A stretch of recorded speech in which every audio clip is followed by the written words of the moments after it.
اهلا بيكم في الحلقه السابعه من اعملها في البيت، اللي هو حاجات نشتريها من السوبر ماركت حاول اعمل زيها البيت. وفكره النهارده جرانولا. هنزل بلوز وبيكان والسكينه هكسرهم شويه. خلاص كده قطعت الحجم دوت، شيلها واحطها في بول.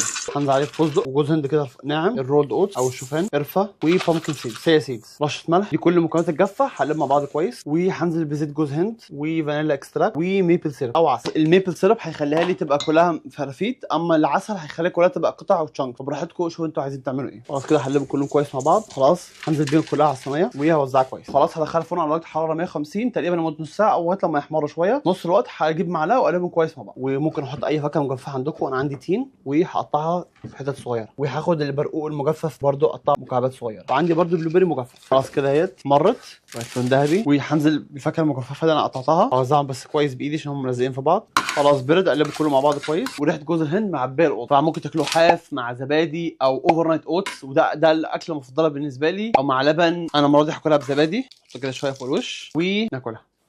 خلينا ادوقها لوحدها. تحفه حلوه قوي. خلاص هجيب علبه زي كده واعبيها.